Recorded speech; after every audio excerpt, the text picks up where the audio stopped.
Nice. All right. Well, welcome everyone to the last DAO governance workshop of November 2022. We are going to be focusing in on just one part of what we normally do, which is a review of existing proposals. We have so many proposals on the forum right now that we thought it would make sense to have the authors do a sort of amended AMA and just talk through the proposals, see if there are any questions, talk about any open issues, and get that into the record. So I put into the chat that's related to this channel just a link to the forum page. So I will happily share my screen with that, so people don't have to. Um, there we go. All right, can you guys see that? Trying. Is that up? Still loading on my end. Yes, that same here. Still spinning. Something with network conditions. All right, well, never mind then. Well, we could just talk through them. So we have a set of 5 different proposals on the forum. So should we just go through them? We'll leave the governance one to last since we've talked about it so much in this forum. And also want to make good use of Matt's time. So Matt, which one would you like to start with of yours? Yeah, I guess I'll just kind of go in order with ones I have it by how I have it open. No other particular order by when they were posted or anything like that, or even through importance, but just kind of random. So yeah, I've definitely been loading up the forums lately, but I think with the environment we're in, with FDX and all the other blowups we've seen, I think now is the time to be very flexible and nimble as much as possible with our financial position, and really protect ourselves in every possible way we can. And so a lot of these KIPs are allowing us to do that. And so that's kind of the risk side. But then there's also things that, when there's a bear market, there's reduced prices and there's more opportunity out there. So I think it's trying to, take advantage of these opportunities, but also protect ourselves from, all these potential risks that are, all over the place in the market. So we'll go ahead and start with kind of the opportunistic side. We'll start with the expand funding and strategies of the testing wallet. So we originally had a KIP 30, I believe, was the original KIP that established a testing wallet. And so what this did was segregated a funds of about $600,000 for us to do some testing strategies between just swapping non-directional assets, aka stable coins. And really the goal here was to try to understand, is there an opportunity to capture yield without losing custody and without taking on a directional bet? And can we do that, basically natively with our own app? And so we've seen really good results from that. We've seen about an APY of about 2.6%, at least as a quarter end. I need to redo the calculations. And have really seen some good rebates off of that. And so what I want to be able to do is not only expand the additional funding that we can have to have more liquidity to take it, maybe capture even more yield. But, also part of this is adding more liquidity just to our overall ecosystem. So, this not only benefits the treasury and kind of this testing wallet from a yield perspective, but it also, adds liquidity to, be paired with other orders and thus likely increasing the likelihood of it actually filling. So it's kind of a twofold strategy. And, we've been talking to other parties and they've been starting to experiment with this as well, and they've seen good results. And so, really want to kind of go to market strategy. But first, I want to, have a little bit more data to do. So expanding the funding we have, and as well as the strategies. And by that, currently we're only doing 1-for-1 stable, like the actual price being basically 1-for-1. And I want to be able to take advantage of, a larger DPEG. So if it's, 1.0001 or something like that, it's small, but when you're working at scale, which hopefully we'll have additional funding to do, those little digits can make a big difference, especially if done very frequently. On the flip side, I think that there's opportunities where we kind of get stuck in a position like we're kind of seeing right now with USDT, and we're probably losing some opportunity of passively swapping between like USDC and DAI or something like that. And so it's very limiting if we only have a 1-for-1 restriction on here. And so if we have the ability just to kind of go slightly below that 1-for-1 par and take a little bit of slippage, but we know we're going to make it back on that rebate or the subsequent trades by not being stuck, it's something we want to explore. And so this is a KIP to basically enable us to expand what we want to do here. So maybe I'll pause there and see if anybody has any questions about that strategy or any concerns. And Jason, feel free to chime in if you have anything in particular from a governance perspective you want me to address. Okay. Yeah. But I do have one question if other people are still thinking. Was there any new analysis that contradicted the earlier analysis you'd done, or were there any different findings? No, so I mean, a lot of the findings that we have within the kit that you see is really as of Q3 end. I would say like our APY has probably dropped a little bit just because we've been kind of stuck in a position for a little bit. I have not run the numbers to do that. We also had like other down days where we did not have like orders placed within our app just for various reasons. So there's probably a couple factors for why the API, sorry, not APY would be dropped a little bit. But yeah, it's probably slightly below where it was when I reported it when I wrote this KIP back on, was that November 15th or so? That's when I did it. Gotcha. But other than that, everything else is staying the same. All the same Steiners. It's still staying in the same fund, same account. It's just really about adding $400,000 additional in DAI. And I think we actually, the term of delegation, I think we originally had 180 days or it stays in effect. But this KIP would also extend this in perpetuity until supplanted by another KIP. Yeah, which makes sense because the first one was the trial, right? Exactly. Okay. But yeah, I guess assuming nobody else has any questions, concerns, or any nods of support for that, I'm happy to move on to the next one, if that's okay, Jason. Yeah, absolutely. Okay, cool. So this is the other one that's on, I guess, the opportunistic side. So we have the next one is deployment of additional ETH for yield generation. This one is dependent on KIP 24, which was our original KIP to deploy about 75% of our idle ETH, at least at that point in time. And so what we have seen really, really great results for a couple different reasons. One, there's been some pretty steep discounts on STETH as well as the Stakewise SETH2.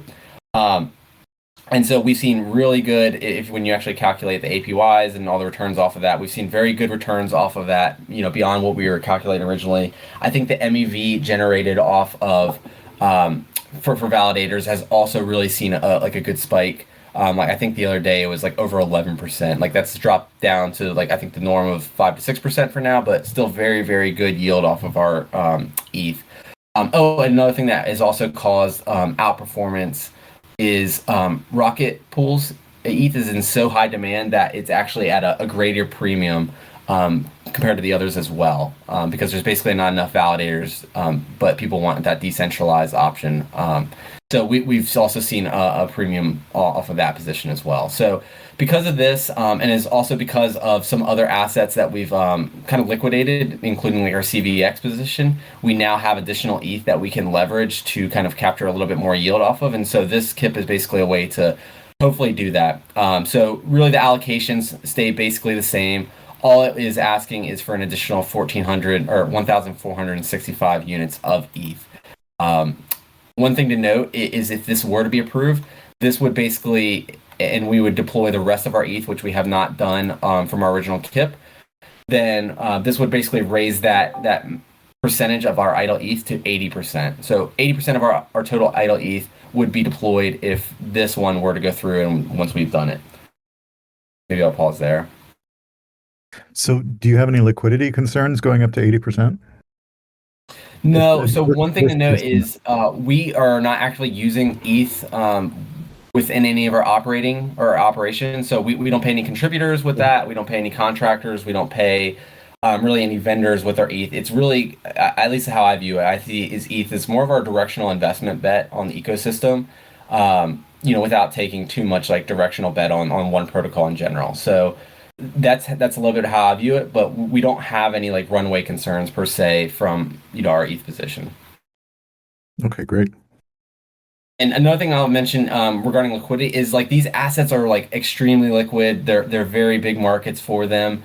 That's kind of the beauty of it. It's not like when we stake our ETH, in a most traditional sense, it's kind of locked up, until things are withdrawable. These allow us to essentially mirror ETH itself, with some risk of, smart contract risk as well as, some potential depegging risk, but the depegging risk is only a short term in nature. As soon as they kind of open up when there is kind of a soft fork, I believe, and people are able to withdraw their staked ETH, then it's always redeemable 1-for-1. So even if the discount on like ST ETH goes down to like 50% or something like that, it doesn't really matter. It's just like a short term game, and we don't have any needs for that liquidity near term. So we definitely have the ability to be patient on that. So yeah, but even so, the pegs are holding up pretty well. We can go out there and sell it right back to ETH or stables basically at any time, and really incur little to no slippage, especially if we're using our own app. Great. All right. Anyone else with questions about this? All right. Easy enough. I was going to say it almost becomes more beneficial if we use our own app, right? Like I'm sure if some depegging crazy thing happens, there'll be like a huge arbitrage MEV opportunity.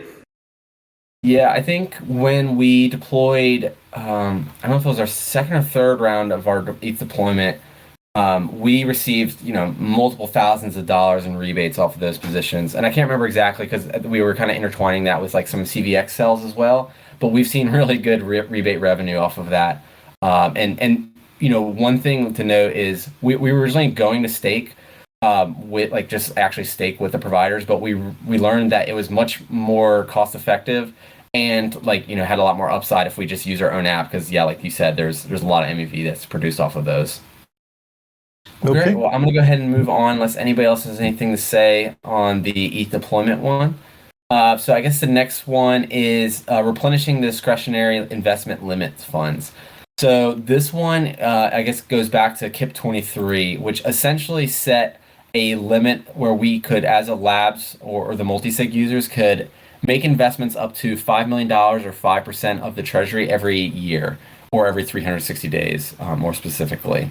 And so really the intent here was to give us the ability to be nimble, to react to market forces or to take advantage of opportunities that may need a higher level of discretion or maybe there's potential for us to get front run. So we didn't use that for a long time. I can't remember when the original KIP with KIP 23 was originally produced, but we didn't use it for a good while. I think the only use we've had, which was done by leadership directly and was approved by them directly, was to transfer Ren Bitcoin to a very large Rook whale who was looking to liquidate. And so I guess they thought it was beneficial for us to not maybe have a huge hit and use some of the Bitcoin that we had that was kind of idle and basically buy them out. And so they successfully did that. I can't remember when that was. I'm kind of blanking now. I think in June, or maybe not. I think it was September. More recent than that. Yeah, I think September sounds right. Yeah, I think it was back in September when that happened. Yep. So really, what this KIP's intent is we have about $785,000 left. If you were to look at like the limit, which is the 5% of the treasury balance. So that's what's left under this KIP that we have discretionary ability to kind of move. My thought is like, especially in a bear market, with we're seeing FTX blows up, and who knows who else is kind of working behind like an opaque curtain and maybe is swimming without their underwear on. And so really want to be able to move nimbly if we even hear kind of market forces that say, hey, you have to get out of this position or get out of this position really fast, or potentially on the other side where there's a distressed asset out there that we can go out there and acquire, but maybe there needs to be some level of confidentiality, or there's some other person that's also trying to buy, and we don't want to move the market and push up the price and make it basically no longer feasible to take advantage of this. And so basically this KIP is to replenish that limit back to the 5% or 5 million. I guess in this case it would be 5% because that's the lesser of. And so that's what this KIP is intending to do. Great. And if I remember correctly, there was there were some questions in the comments about that one, about timing of purchases, but it looked like you addressed them. Do you feel like there are any open issues remaining out of that conversation? Yeah, I think a lot of people honed in on the buyback part of that. Obviously, that is something we can do. I would say, like, at least from me being the author of this KIP, was not the primary intent. I think it's something that I definitely want to be able to do under this KIP, but I think that there's other external things. I think the buyback is relatively internal more than anything, but I think there's a lot of external opportunities that we have that hopefully this will address. But I think a lot of people were honing in on the buyback in the comments, and we're saying, there's a 41% immediate ROI if we were to buy back the treasury, or the buy back all of Rook, based off of our total treasury balance. And so, that's not my intent here. I'm not trying to create just a way for us to just keep buying back Rook. This is an option to do that, but it's focused on black swan rebalancing, securing optimal prices, mergers and acquisitions, and things of that nature. Gotcha. All right. Any other questions on that? That seems pretty straightforward, and we have a quiet house today too. But all right. Well, then we got one more for you here. Cool. Yeah. So this is the most recent one. I think it's only been discussed very briefly at the end of our Treasure Tuesday, and it was one where we had a panel discussion. So it has not been discussed in depth. But the last one is discretionary swapping of like-kind assets. So this is another one where we're trying to delegate to a specific team, more specifically to our current multi-sig signers, which their addresses are listed in there. Really, what this is trying to say is, we have positions that are very similar, or what I'm just finding as like kind, and maybe there's three categories of that. It's stablecoins, Ethereum and like kind Ethereum derivatives, and then Bitcoin and like kind Bitcoin derivatives. And so what I'm saying by this, Kip, is we need to go through governance to make essentially every treasury action happen. Regardless of how material, and there's other things we have like KIP 23 and other powers that have been delegated this far. But we don't really have any governance proposals that enable us as a unit or as a team or labs or whatever you want to define it to move nimbly. A good example is, let's just say there's a tremendous amount of USDT FUD, and this time it's actually reality, and we need to get out of that position really fast. And we've all seen how quickly things can depeg and really blow up, and there's not a lot of risk by us swapping from USDT to DAI or USDC. And so as long as we're comfortable with a certain set of, or whitelisted set of assets, we should be able to quickly move into them without having to go through a full governance process. Because in reality, more than likely, if USDT was depegging and we need to move fast, we're not gonna be able to do it in time. Because we've all seen it needs discussion through multiple venues and calls, and then it has to go to SOFONs, and they deliberate for who knows how long, and then that goes back to voting, and that lasts for 3 days. And so in all this time, USDT could have depegged 4 times, right? Obviously that's not possible, but what I'm trying to say is we just need to have the ability to kind of move very nimbly in these type of cases. And so having the ability to swap between stable coins, there's not a lot of risk there, but there's a tremendous amount of there is a lot of risk by us not be able to move fast. But there's not a lot of risk by us swapping into one asset. It's not like if we were to go to USDC to Convex or something like that. There's risk there. We're taking directional bet. But because these assets are like kind, there's not a tremendous amount of risk that we're doing there. So want the ability to swap between the different stable coins. Want the ability to swap in and out of our different ETH assets. So if we feel SETH2, there's something that's going wrong with the Stakewise protocol, and we need to get out of that. Currently, we would not be able to move quickly. And so getting back to ETH, getting back to safety would be very, very critical there. And so this would enable us to do that. And same with our Bitcoin position as well. And so that's essentially what this is doing, is giving our multi-sig signers, as they currently are, just the ability to swap in and out of, very, very defined and like-kind assets. And apologize, I'm a little distracted. There's some multi-sig stuff going on today, so. No worries. So this, what was I going to ask? So is this authority that would exist outside of the? So there's no overlap here with the discretionary KIP, right? No. So in a silo, I guess you could say, if this KIP was never adopted, then we could use KIP 23. We're okay, USDT is going to depeg. We need to get out of that quickly. And like I said earlier, we only have $785,000 of left in that KIP. So we could, swap out of USDT to DAI, and that would technically be under KIP 23 because we don't have coverage, and that would have to be our discretionary coverage for that. But this would fall outside of that. Okay. Yeah, that seems pretty clear. So I No, guess that KIP could be 23 is much more broad. That could be used if we wanted to acquire asset Y, and that's a directional asset that has been approved by or maybe it's acquiring the token of somebody who we're about to acquire. So KIP 23 would be used for that. This is defined strictly to the assets that are listed within the natures of power to be delegated section of this proposal. right. Right. Yeah, I think that makes a lot of sense. And it also just in terms of the progression of powers that are being delegated as we test them and as we expand on them, as you've done with a couple of these KIPs, it's making a lot of sense to me. And I'm glad Yeah, it's working. I think the high level thing that I'm trying to work towards, as a general theme, is trying to weigh like what has, a lot of risk with it, and what requires a higher need for speed. Like with our stable coins, I think that like we need to have a higher need for speed, but there's not a lot of risk associated with swapping in between those. There's other things that have a lower need for seed, but a lot more risk, and so those types of things are better left to just general governance. With other things that have a higher need for speed and not a lot of risk, then I think that those can be delegated. So those are general themes of where I'm trying to explore and trying to find the line between general governance and delegated powers. It makes a lot of sense. I mean, you've done such good research on, for example, the different ETH staking pools, and you're doing great research on stablecoins. So as long as we have like an approved set of stablecoins, like shouldn't really matter which one we're in, right? Like we need to get out of one. I don't think anybody would be against that. No one wants to sit here and watch Tether go to zero while we're in it because governance couldn't move fast. Yeah.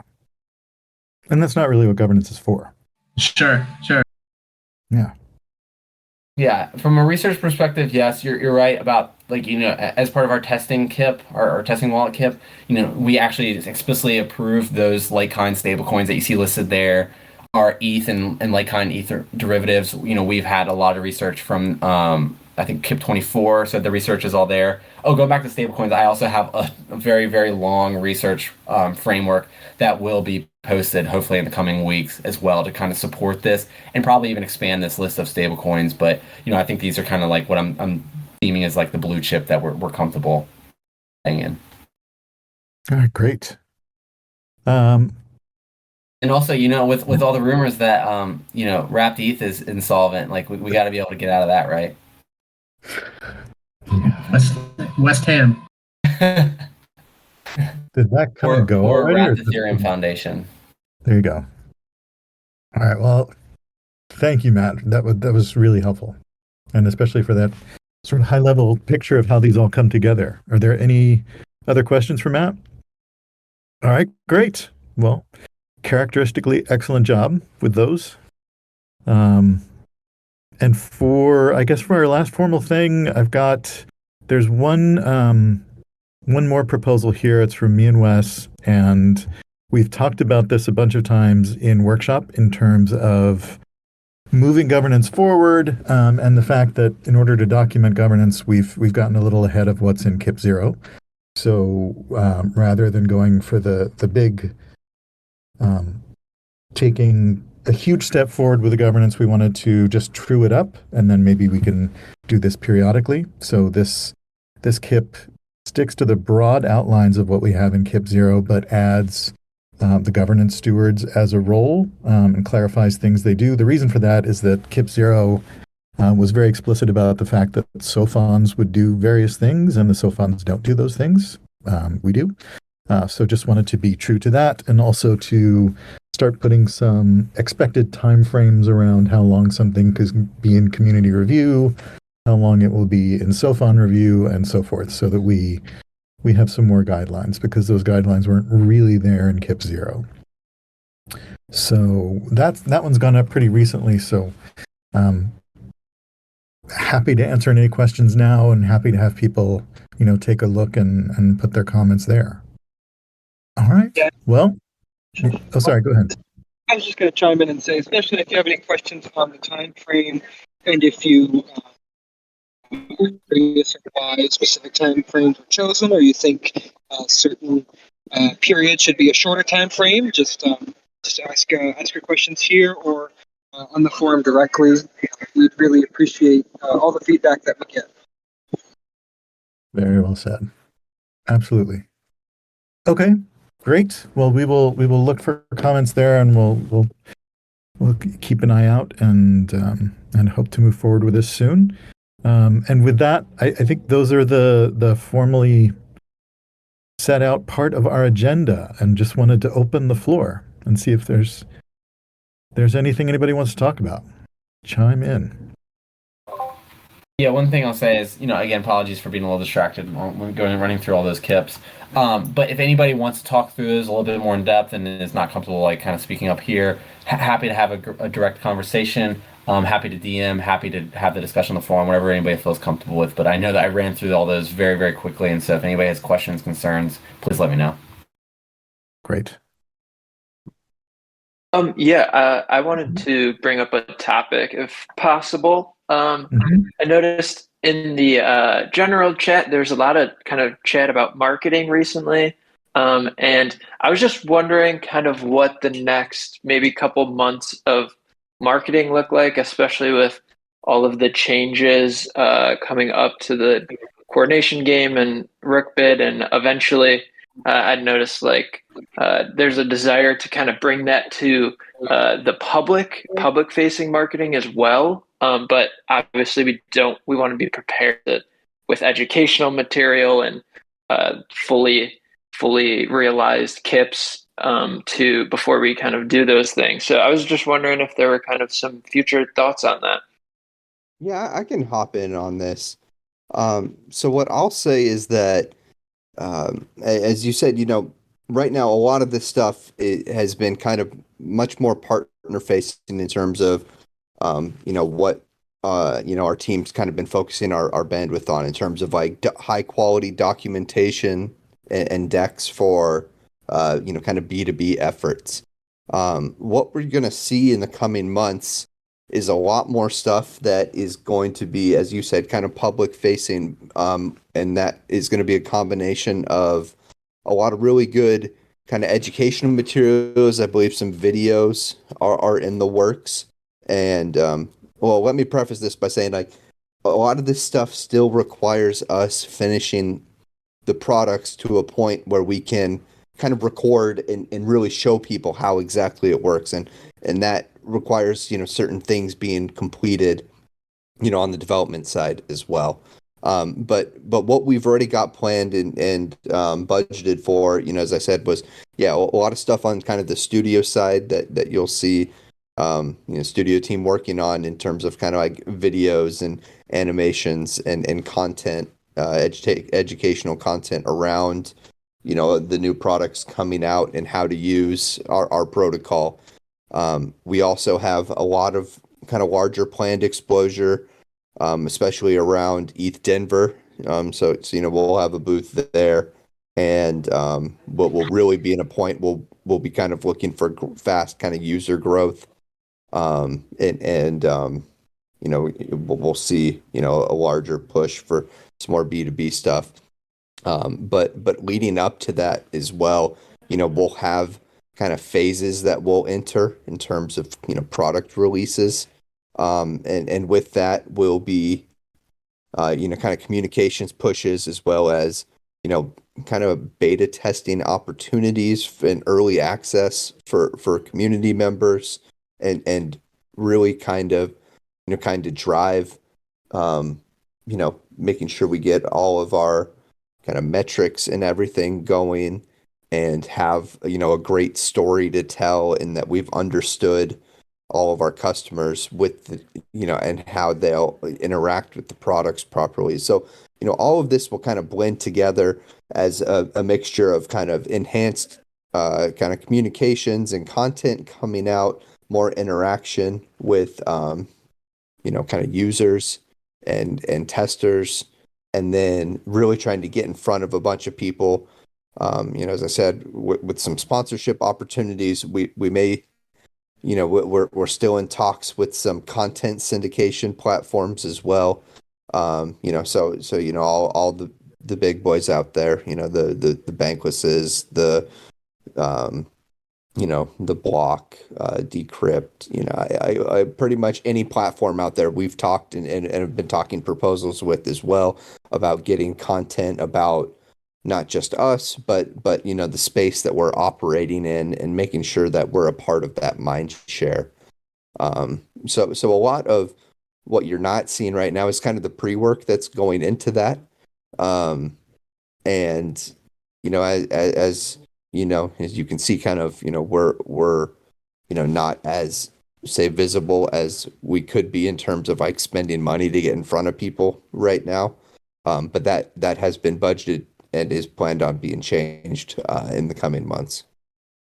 Okay, yeah, that totally kind of answers my questions and thoughts on that. Is there anywhere kind of public facing that kind of chat is going on of kind of strategies? And it seems like if like a rough timeline for when things are a little more community facing might be around that like ETH Denver time window and like what is that like late February or something. So is there any way the community will be like engaged around that time to like contribute, help out with ideas or activities? The answer is yes, and I think that it should be before that time. But right now, that if you're looking for kind of like a public facing place where this is being discussed, that's really only happening kind of within labs right now. But if that's something that we'd have a few people that are really excited in that, I'm happy to lead that, and if we can have specific conversations on that or meetings and form a committee on that, I'm happy to kind of restart that, tandem labs community kind of outreach ideas and building towards that stuff. I think that's a great idea. Okay, cool. Yeah. I'll maybe ping you about that, or if you do decide to kind of initiate that, I'll be listening. And it seems like there's been a few people popping in and out of kind of community channels. So in the depths of a bear market, that's still good.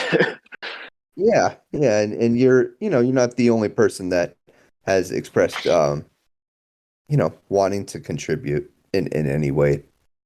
So it's appreciated to hear.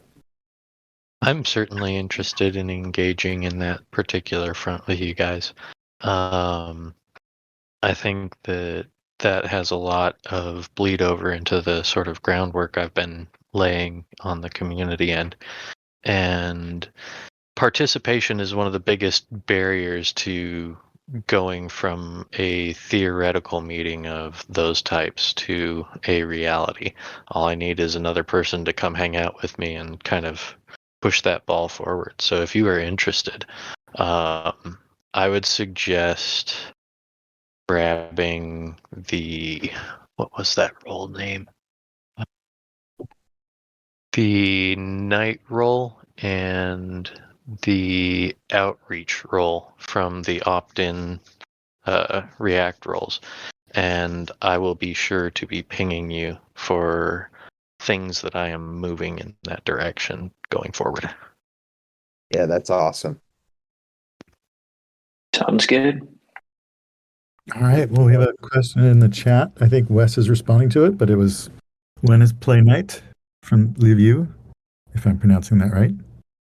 I honestly don't know. Are we talking about doing that? That would be great. I'm happy to. I think we've talked about it in random office hours. I think that, and Jason, not to bogart the end of your call here. No. It's what it's open. Open.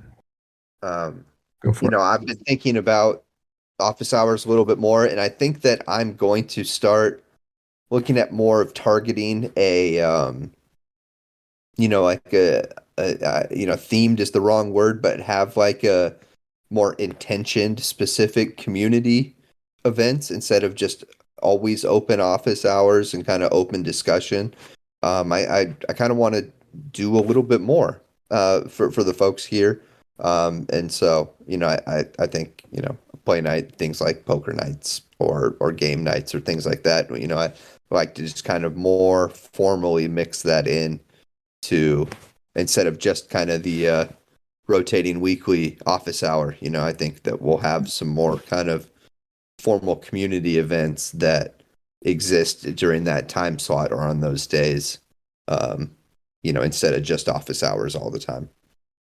But I'm still in development of that as well. But I think that if we want to get folks together next week or whatever, instead of the office hours the next week, we can already start putting something fun like that together. Awesome. I've got some ideas.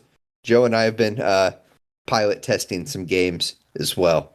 So we have some fun stuff that we can do. We have some cool stuff coming up, that kind of mixes in with, some of the more kind of community driven events and growth that we have planned. So Great. I would also encourage ideas in that sector. If we know what you guys would be most inclined to engage with, we can make sure that the things we bring to you are curated to actually be desirable. All right, great, thanks. Anybody with anything else? All right. Well, with that, I will say thanks again to Matt, and thanks to everybody who came. This was a really interesting and productive workshop, I think. And enjoy the rest of your afternoon. thanks, Jason. Thanks, everyone. Thank you. Thanks, everyone. Thank you.